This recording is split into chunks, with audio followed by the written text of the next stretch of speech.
अस्सलाम वालेकुम एवरीवन। आज हम लोग डेक्सल ओ लेवल्स का सबसे ज़्यादा इम्पॉर्टेंट टॉपिक पढ़ने जा रहे हैं जिसका नाम है algebra. So let's start. Algebra डेक्सल मैथमेटिक्स की अलजेब्रा के हम बेसिक्स आज स्टार्ट करेंगे। सबसे पहले हम स्टार्ट करते हैं इम्पॉर्टेंट टर्म्स से।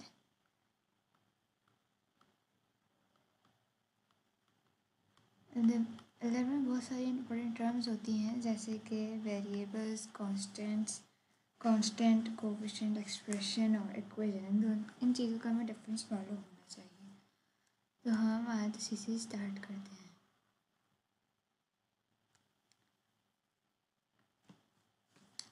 तो सबसे पहले हम यहाँ पर टर्म्स, मीनिंग्स और एग्जाम्पल का टेबल बनाते हैं ताकि आपको समझ आए कि इन दोनों का डिफरेंस, इन सब चीज़ों का डिफरेंस क्या होता है। ठीक है, ये टर्म्स आ गई। ये मीनिंग्स, टर्म्स के मीनिंग्स, उनका क्या मीनिंग है उन टर्म्स के, और उनके एग्जाम्पल ताकि आप लोगों को ज़्यादा अच्छी तरीके से समझ आए। तो सबसे पहले हम यहाँ पर वेरिएबल से स्टार्ट करते हैं। एक इम्पॉर्टेंट पार्ट है अलजेब्रा का जो आखिर तक चलता रहेगा मैथ्स में। तो वेरिएबल जो होता है एक लेटर होता है जो रिप्रेजेंट करता है एक नंबर, और एक वो नंबर वो ऐसा होता है जो कि चेंज कर सकते हैं depending on the question. A letter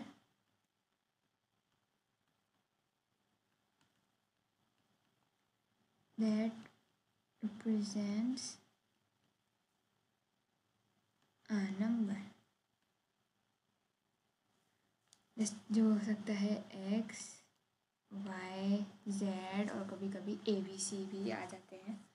तो कोई भी जो लेटर जो कि एक नंबर को रिप्रेजेंट करे वो एक वेरिएबल होता है। क्योंकि हम आगे जाके इन वेरिएबल्स की वैल्यूज निकालेंगे तो वैल्यू चेंज होती रहेगी, तभी इसको हम कहते हैं letter that represents a number. सही है। फिर दूसरा हमारे पास आता है कांस्टेंट। कांस्टेंट एक नंबर होता है जिसकी वैल्यू चेंज नहीं होती, अ फिक्स्ड नंबर।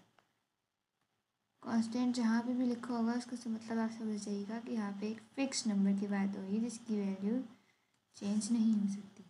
और ये कोई भी नंबर हो सकता है, ये माइनस भी हो सकता है, और ये बहुत बड़ा नंबर भी हो सकता है जैसे 25 या 30 या फिर 100 भी हो सकता है, क्वेश्चन के डिपेंड होकर। ठीक है। फिर हमारे पास थर्ड टर्म जो होती है वो कोएफिशिएंट होता है। कोएफिशिएंट एक ऐसा नंबर होता है, ऐसा वो होता है नंबर जो होता है जो कि मल्टीप्लाइड हुआ होता है एक वेरिएबल से। तो एक कांस्टेंट जो वेरिएबल से मल्टीप्लाई हुआ नंबर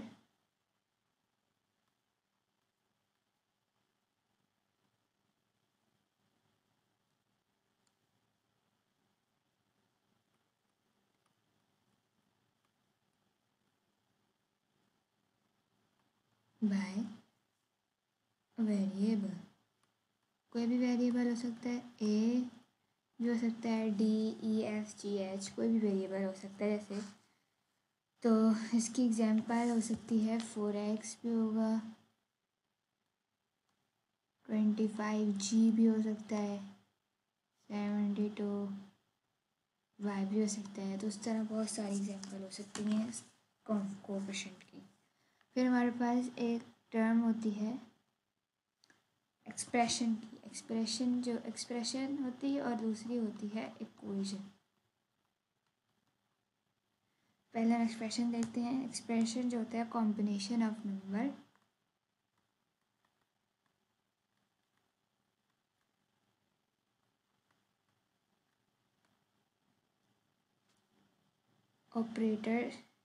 ऑपरेशंस होती हैं उसमें।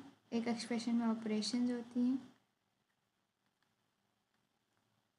And combination of numbers, operations and variables. इसकी एग्जांपल जो होती है हो सकती है 2x+3, 5a - 7,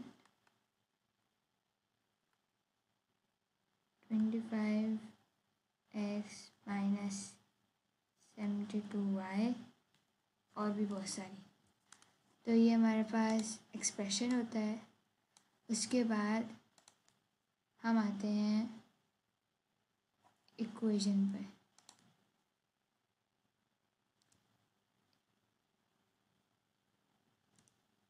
ये कर देते हैं।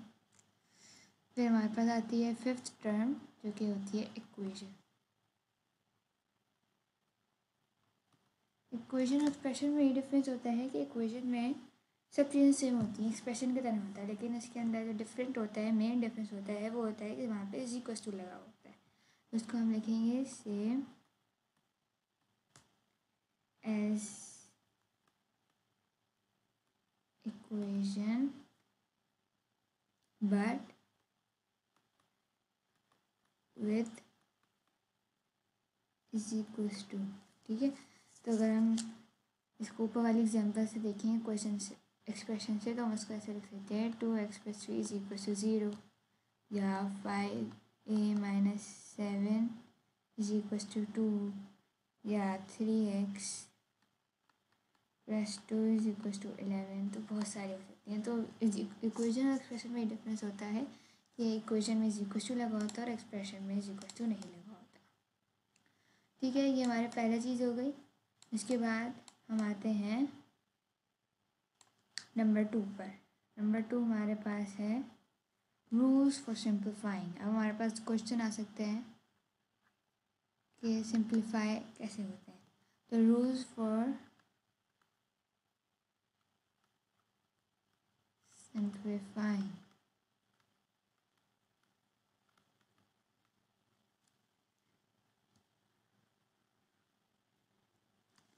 ठीक है, अब एक देखते हैं इसमें।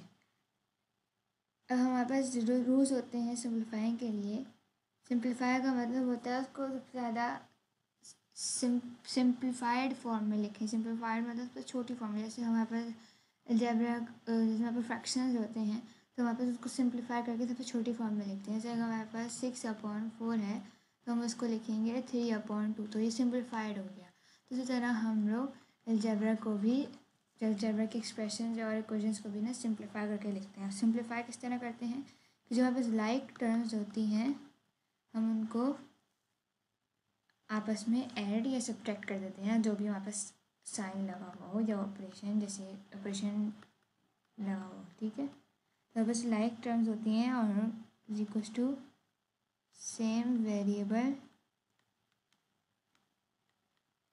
And same power.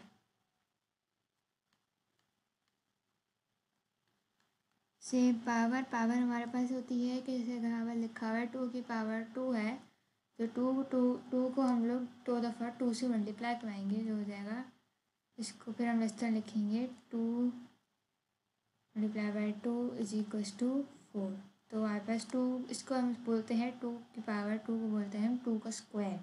उस तरह हमारे पास 2 पे 3 लगा हुआ होगा तो उसको बोलेंगे 2 मल्टीप्लाई बाई 2 मल्टीप्लाई बाई 2। इसका आंसर होगा हमारे पास 8 और इसको हम बोलते हैं 2 की पावर क्यूब। इसी तरह जो भी नंबर पे हमारे पास 2 लगा होगा तो हम उसको स्क्वायर बोल देंगे, अगर हमारे पास 3 लगा हुआ होगा तो हम उसको क्यूब बोलेंगे। ठीक है, तो अब अगर सेम पावर होती है और सेम वेरिएबल तो हम उनको आपस में ऐड या सब्ट्रैक्ट कर सकते हैं। तो उसके हम एग्जांपल देखते हैं। अगर हमारे पास एग्जांपल देखें तो एग्जांपल है 2x + 3x is equal to 5x। अब इसमें हमारे पास पावर नज़र तो नहीं आई, लेकिन जहाँ पे पावर नहीं होती वहाँ पे हमारे पास हमेशा 1 होता है। तो वहाँ पर जब दोनों को 1 हम इनको प्लस करेंगे तो 2 + 3 हमने 5 इस तरह की, उनके इनके वेरिएबल सेम थे, एक्स और एक्स सेम थे, दोनों की पावर भी सेम थी, दोनों के पास 1 पावर थी। तो हमने उनको सिर्फ हमने इनके जो कोफिशिएंट होता है, ये कोफिशिएंट 2 को हमने कोफिशिएंट 3 से हमने इसको ऐड कर दिया तो हमारे पास कोफिशिएंट 5 बन गया। और हमारे पास उनके पावर हमारे पास सेम थी तो हमारे पास हम इनको ऐड या सब्ट्रैक्ट करने, अगर इस तरह होता हमारे पास, अगर हमारे पास होता, यहाँ पर मोल लिखते हैं 2x माइनस 3x, तो हमारे पास उनके कोफिशिएंट सेम है इसी तरह, तो हम और उनकी पावर्स भी सेम है, x की पावर सेम है तो हम इनको माइनस करवा देंगे, और क्योंकि माइनस, हाँ, हमारे पास आंसर आ जाएगा x, ठीक है। लेकिन सिर्फ x नहीं होगा, इसके साथ हमारे पास साइन माइनस का लगेगा, क्योंकि यहाँ पर -3 जो है हमारे पास बड़ा नंबर है, तो बड़े वाले नंबर का हमेशा साइन लगता है, ठीक है। लेकिन एक उसमें एक और चीज़ होती है कि जो हमारे पास अनलाइक टर्म्स हैं वो ऐड या सब्ट्रैक्ट नहीं हो सकती, क्योंकि उनके सेम वेरिएबल नहीं होंगे या फिर उनके पावर्स डिफरेंट होंगी। तो अगर हमारे पास देखें वेरिएबल के एग्जांपल, तो वेरिएबल के एग्जांपल में आता है 2x + 3y, उनकी वेरिएबल्स चेंज है, तो ये ऐड नहीं हो सकते। और अगर बस 2x - 3y होता तो वो भी ऐड ही सब्ट्रैक्ट, तो वो भी सब्ट्रैक्ट नहीं हो सकते थे, कांट बी एडेड। और इसी तरह हम अगर एग्जांपल लें पावर की, तो हमारे पास होता है 2x² + 4x, तो यहाँ पास ऐड नहीं हो सकता क्योंकि इसकी पावर 2 है और इसकी पावर 1 है। जहाँ पे कुछ नहीं होता वहाँ पे 1 होता है ना, तो यहाँ पे हम उनको ना ऐड कर सकते हैं, चाहे इनके पास वेरिएबल सेम हो तभी हम उनको ऐड नहीं कर सकते, है ये। इसके बाद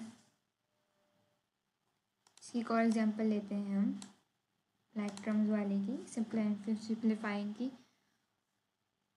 अगर हमारे पास वो आता है, एक एग्जांपल है कलेक्टिंग, एक हम उसको बोलते हैं, इस चीज़ को बोलते हैं कलेक्टिंग लाइक टर्म्स।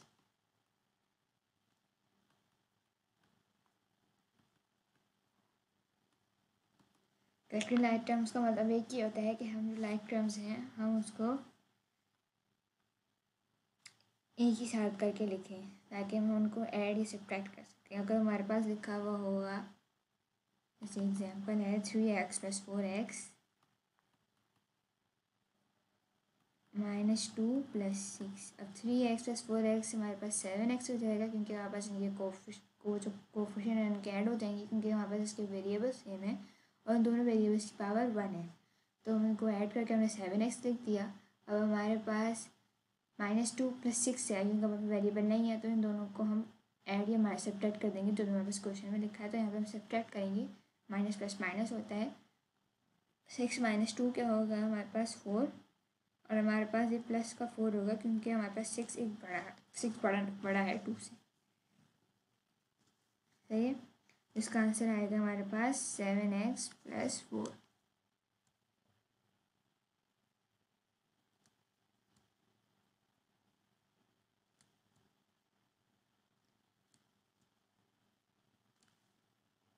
ठीक है, अब हम इसके पार्ट 3 पर आते हैं,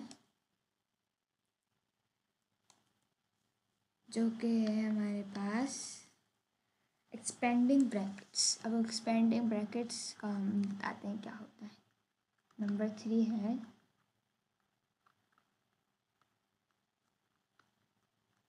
एक्सपेंडिंग ब्रैकेट्स।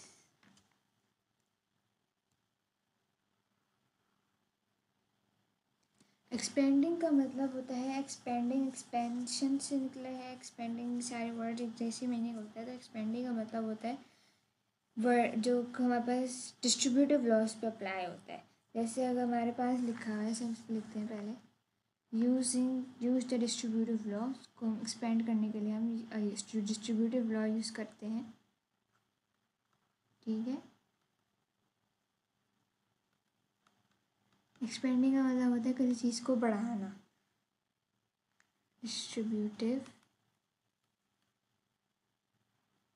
ऐसे अगर हम रबर बैंड को स्ट्रेच करते हैं तो वो एक्सपेंड हो रहा होता है ना, बड़ा हो रहा होता है, तो उसको हम बढ़ाते हैं। यहाँ पर जो इक्वेशन दी हुई होगी या एक्सप्रेशन दिया होगा उसको एक्सपेंड करेंगे, उसको बढ़ाएंगे, क्योंकि हमें क्वेश्चन में लिखा हो तो हमें बढ़ा के आंसर लिखना है, ठीक है। तो हमारे पास अगर दिया हुआ है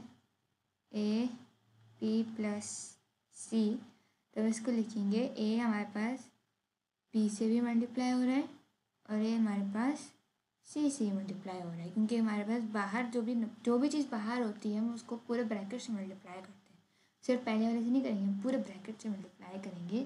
हमारे पास ये हो जाएगा AB + AC।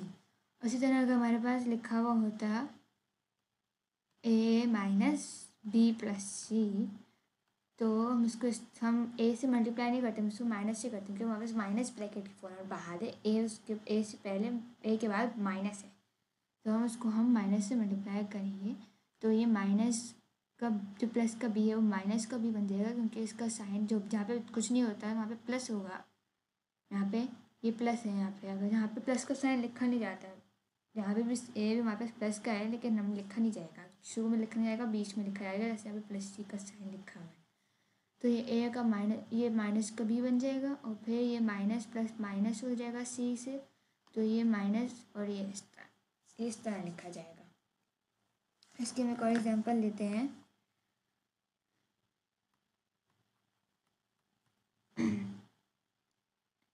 यहाँ पे वापस अगर लिखा हुआ है 3x + 4, तो उसको चला करेंगे 3x से मल्टीप्लाई होगा, 3 4 से मल्टीप्लाई होगा, तो 3x + 12, 3x 3 को x से मल्टीप्लाई करेंगे तो 3x, 3x को 4 से मल्टीप्लाई करेंगे तो 12, तो इसका आंसर आ जाएगा 3x + 12।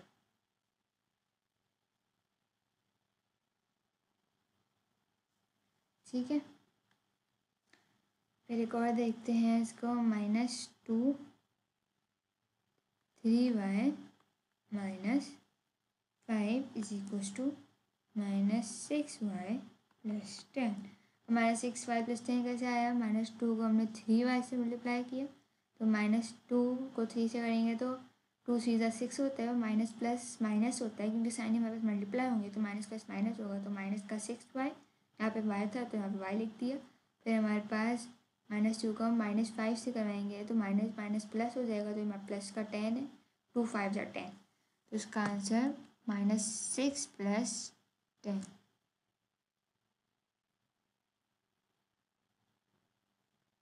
आई होप आप लोगों को समझ आ रहा होगा। इसमें हम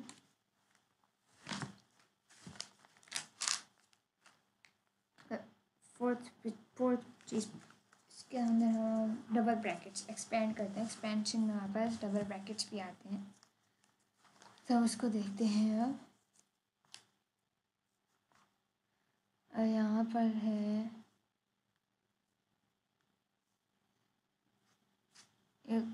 एक और चीज़ होती है, वो होती है डबल ब्रैकेट्स।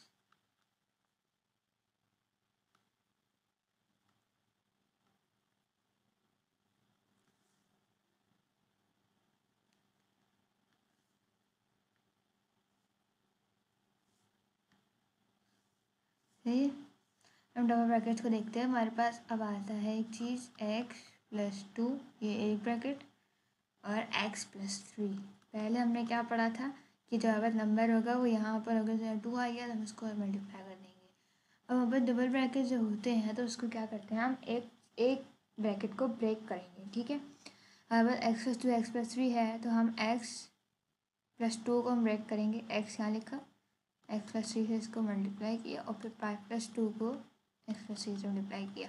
क्योंकि ये मल्टीप्लाई हो रहे हैं तो ये पूरा ब्रैकेट x + 3 से मल्टीप्लाई हो रहा है, और x + 3 का पूरा ब्रैकेट x + 2 से मल्टीप्लाई हो रहा है। तो हम इसको इस तरह लिखेंगे कि एक किसी भी एक को, पीछे वाले को भी ब्रेक कर सकते हैं, ये x + 3 को भी ब्रेक कर सकते हैं, और x + 2 को भी ब्रेक कर सकते हैं, हमारे पास आंसर सेम आएगा। तो हम x + 3 अब उसको मल्टीप्लाई करते हैं, तो x को x से मल्टीप्लाई करेंगे तो ये स्क्वायर हो जाएगा, 3x को 3 से मल्टीप्लाई करें तो 3x + 2x + 6, हमारे पास x²। अब हमारे पास लाइक टर्म जो थी 3x + 2x, हमारे पास लाइक टर्म्स थी, तो हमने उनको ऐड कर दिया, जो कि हमारे पास बन जाएगा 5x + 6। x² हमारे पास x² जैसे हमारे पास कोई और टर्म नहीं थी, ये टर्म्स होती हैं, x² एक टर्म है, 5x एक टर्म है, और 6 एक टर्म है। ठीक है, तो हमारे पास x² जैसी कोई और टर्म नहीं थी, इसका हमारे पास पावर 2 होती, तो हमने इसको वैसे ही नहीं दिया। 3x + 2x हमारे पास 2 एक जैसी टर्म्स है, उनको हमने ऐड कर दिया। 6 जैसी हमारे पास कोई टर्म नहीं थी, हमारे पास कोई इस तरह का कांस्टेंट नहीं था, तो हमने इसको वैसे ही नहीं दिया। तो इसका हमारे पास आंसर आ रहा है x² + 5x + 6।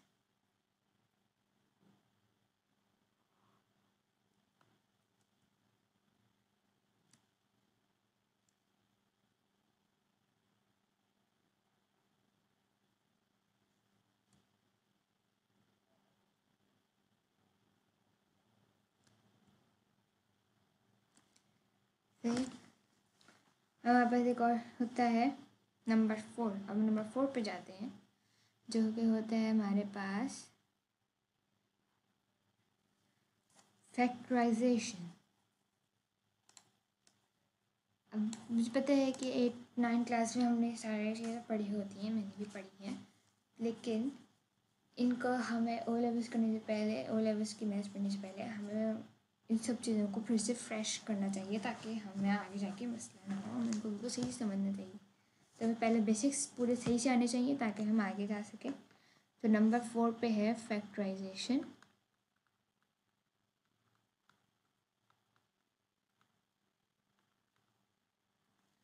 और इसमें इसको हम इस तरह भी कह सकते हैं कि रिवर्स होती है एक्सपेंडिंग की, रिवर्स ऑफ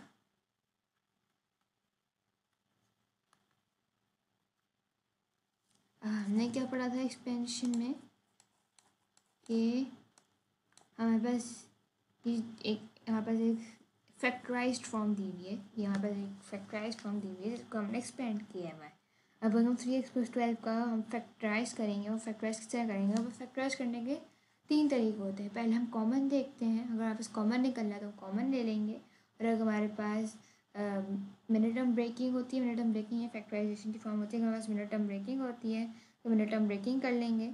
और अगर हमारे पास आइडेंटिटीज़ लग रही हैं तो हम आइडेंटिटीज़ लगाएंगे। तो सबसे पहले हम कॉमन देखते हैं। हमारे पास 3x+12 में कॉमन हो रहा तो हमें 3x+4 का इस तरह लिख सकते हैं। 3 कॉमन ले लिया हमने, x+4 हमने ब्रैकेट पर कर दिया, तो ये इसको कॉमन लेना कहते हैं।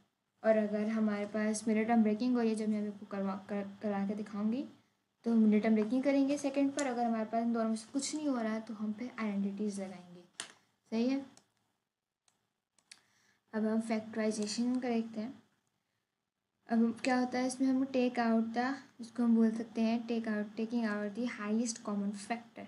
हमने अच्छी, आप तो सभी ने पढ़ा होगा, तो हम इसमें सबसे हाईएस्ट फैक्टर निकालते हैं फैक्टराइजेशन में। तो हम लिखते हैं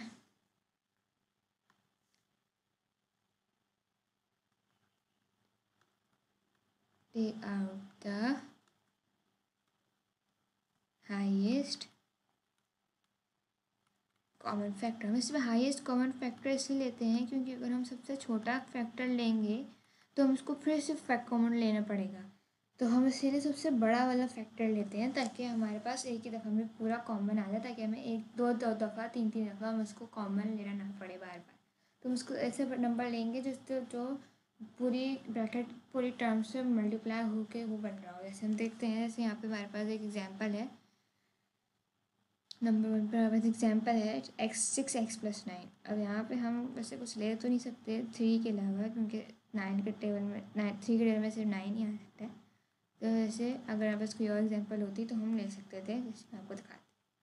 2x+3। अगर हमारे पास एग्जाम्पल आ सकती थी, ये वहाँ पर एक हाईएस्ट कॉमन फैक्टर की एग्जाम्पल है, फैक्टराइजेशन की एग्जाम्पल है। फिर हमारे पास नंबर 2 पर है मिनट टर्म ब्रेकिंग की एक एग्जाम्पल, x² + 5x + 6। अब उस मिनट टर्म ब्रेकिंग किस तरह कर, सबने पढ़ी होगी। हम फर्स्ट वाली टर्म को लास्ट वाली टर्म से मल्टीप्लाई करेंगे, जो कि हमारे पास बन जाएगा 6x²। ठीक है। अब हम 6 के फैक्टर्स देखते हैं। 6 के फैक्टर्स कौन से होते हैं? 1 हो सकता है, 1 × 6 होता है, 2 × 3, 3 × 2 4 के टेबल में नहीं आता, 5 के टेबल में नहीं आता, और 6 × 1। हम इन सब फैक्टर में से कोई एक ऐसा फैक्टर लेंगे, ऐसे फैक्टर्स लेंगे जिनको हम प्लस माइनस करें तो हमारे पास मिनट वाली टर्म बने, तभी हम इसको कहते हैं मिनट टर्म ब्रेकिंग। क्या मिनट टर्म को हम ब्रेक कर रहे होते हैं। तो हम इसको हम 5 किस तरह बना सकते हैं 6 के फैक्टर में से, वो होता है 3 × 2। अब ये चीज़ याद रखनी है कि हमेशा हम बड़ी वाली टर्म सबसे पहले लिखेंगे। यहाँ पे बड़ी वाली टर्म क्या होगी? 3x होगी, तो ये हम 3x से पहले लिखेंगे, x² + 3x + 2x + 6। अब हम देखते हैं मल्टीप्लाई करके, तो हम 3 को हम 2 से मल्टीप्लाई करेंगे तो 6 बनेगा, और x × x 6x² बन जाएगा, तो 6x² हो जाएगा। हम इनको प्लस करेंगे तो वापस 5x बन जाएगा। सही है। तो हमारे पास ये हो, हमारे पास कॉमन, हम उसके अंदर कॉमन फैक्टर लेंगे। हम एक्स स्क्वायर और 3x में से कॉमन लेंगे पहले, फिर हम 2x और 6 में से कॉमन लेंगे। तो उस एक्स स्क्वायर प्लस 3x में से कॉमन क्या होगा हमारे पास, x दोनों के पास है, लेकिन हम एक x लिखेंगे क्योंकि इसके पास सिर्फ एक x है, 3x के पास सिर्फ एक x है। हम एक x लिखेंगे और बाकी अंदर 3x अंदर नहीं आएगा, सॉरी। तो हमने यहाँ पे 3 लिख दिया। फिर हमारे पास ये प्लस का 2 आ जाएगा क्योंकि हमारे पास 2 दोनों में कॉमन है। 3 नहीं लिख सकते क्योंकि 3 2 से 3 के टाइम में 2 नहीं आता। हमारे पास x सिर्फ एक ही है, तो हम x को अंदर लिखेंगे और इसको हम लिख देंगे।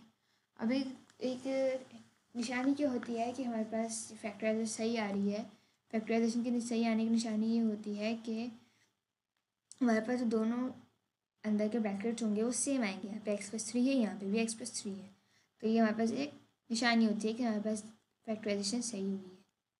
तो हम यहाँ लिखेंगे x+2 और x+3, एक दफ़ा लिखेंगे। x+2 और x+2 एक साथ हो जाएगा और x+3 नीचे साथ में आ जाएगा, सही है। तो यहाँ पर एक फैक्टराइजेशन है, मिनट ब्रेकिंग, ठीक है। फिर हमारे पास एक और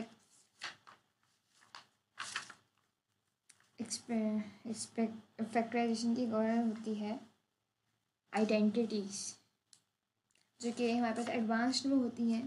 तो हम उसको अगले टॉप वीडियो में करेंगे। एक उसमें एक और एग्जांपल देखते हैं हम लोग अलजेब्रा की बेसिक में, सॉल्विंग लीनियर इक्वेशंस, ठीक है। लीनियर इक्वेशंस में से हमारे पास हाईएस्ट पावर जो होती है x की, वो 1 होती है, ठीक है। हम इसकी एग्जांपल लेते हैं। नंबर 5 है हमारे पास, सॉल्विंग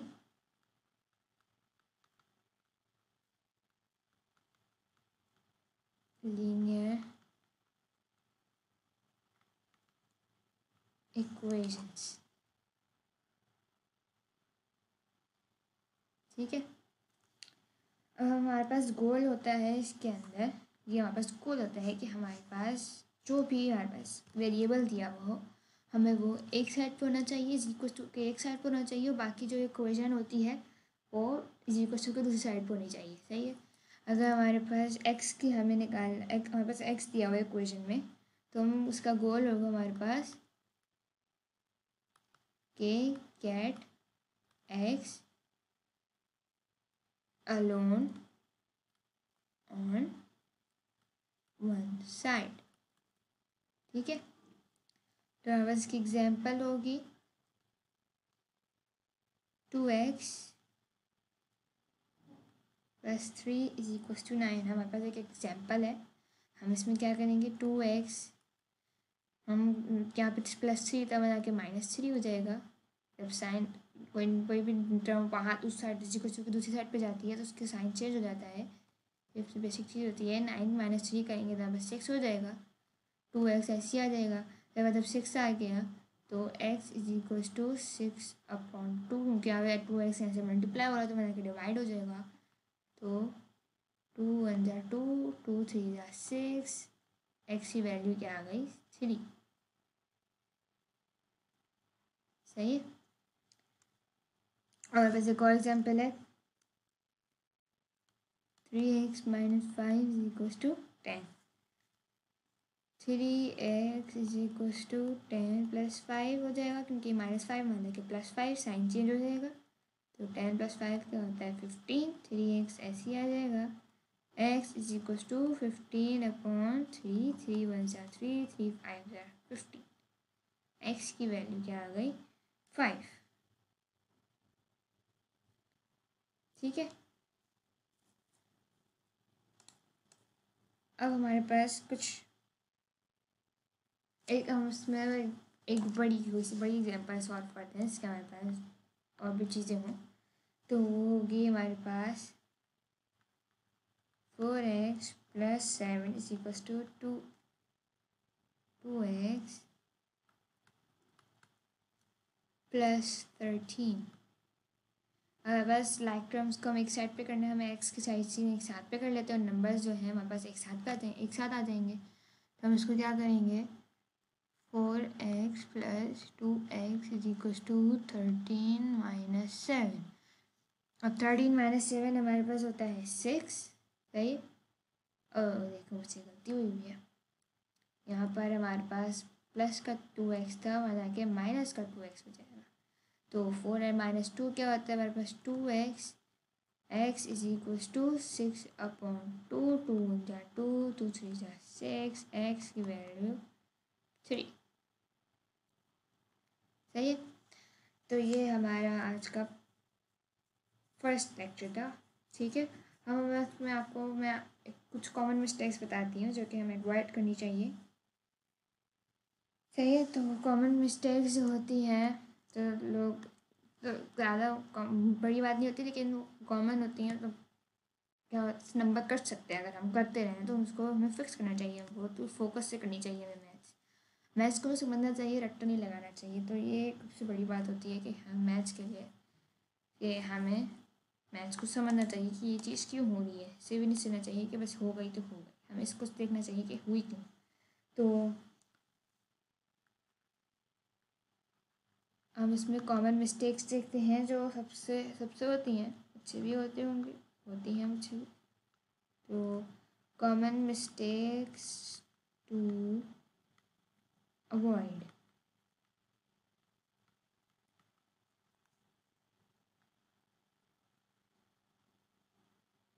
ठीक है। तो सबसे पहली मिस्टेक क्या है, forgetting to change the sign when moving the term, ठीक है। फर्स्ट मिस्टेक जो होती है वो साइन चेंज करना, जो कि जब हम उस +2 की दूसरी साइड पे लेके जाते हैं, जैसे मैंने अभी की थी, +2 को हमने -2 पर नहीं किया था। तो ये सब कॉमन होती हैं तभी उनके सबसे हो जाती हैं। तो पहले हम लिखते हैं forgetting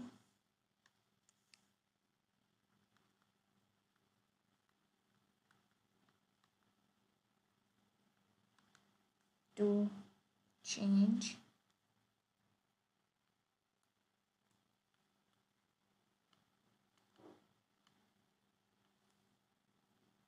when moving the term to the other side of equals to, ठीक है। forgetting to change the sign when moving the term to the other side of is equals to, ठीक है। फिर हम दूसरी हमारे पास होती है mixing up like and unlike terms, mixing up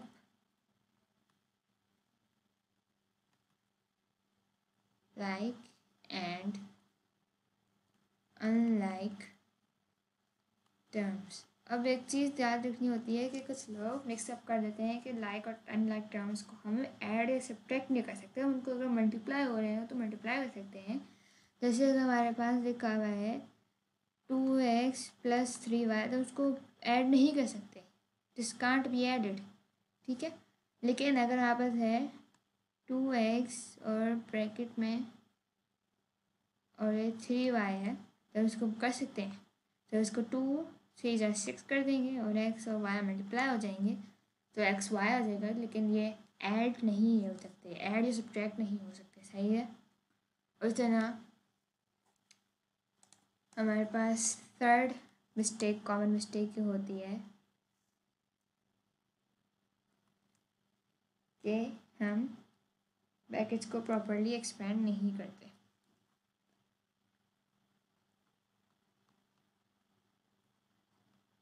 expanding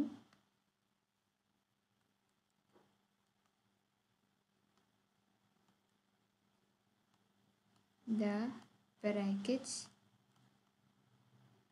properly।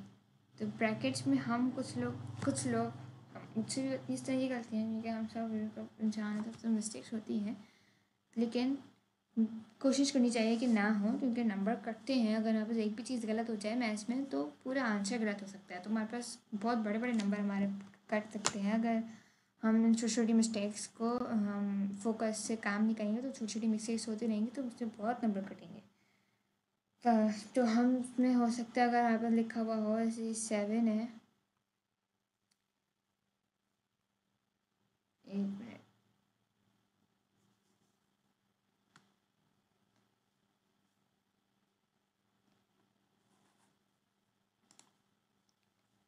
ये 7 है हमारे पास और अंदर है हमारे पास 2x प्लस 4y। ठीक है, अब हम इसको क्या करें, कुछ लोगों से मिस्टेक होती है कि वो 7 2 14 कर देते हैं और बाकी वाले टर्म को ऐसे ही लिख देते हैं, जो कि गलत हो जाता है। ऑब्वियसली ये गलत होता है, तो हम इसको इस तरह लिखना चाहिए कि 7x नहीं 14x, 40 का मुझे भी गलती हुई, 7 2 14x और 7 4 28y। उसका आंसर ये होगा। ये वापस गलत होता है क्योंकि हमने दूसरी वाली को हमने मल्टीप्लाई नहीं किया दूसरी वाली टर्म से, क्योंकि 7 पूरी टर्म से मल्टीप्लाई हो रहा है और कुछ लोग साइने मिस्टेक कर देते हैं। अगर हमारे पास ऐसे होता 7 माइनस 2x ब्रैकेट में 2x प्लस 4y, तो हम लोग साइन चेंज करना भूल जाते। तो इस तरह उसको हम कुछ ऐसे लिख देते कि 7 माइनस 2x तो है और प्लस 4y नहीं। जब जहाँ भी माइनस लगा होगा वहाँ पे दोनों के साइन चेंज होते हैं। अगर माइनस बाहर लगा हो तो माइनस की वजह से दोनों के साइन चेंज होंगे। तो ये तो गलत हुआ, तो उसको ऐसे लिखेंगे 7 माइनस 2x माइनस 4y। सही है, ये सही होता है और ये गलत है। ठीक है, तो आज की वीडियो हाँ हम यहीं पे ख़त्म करते हैं। ठीक है,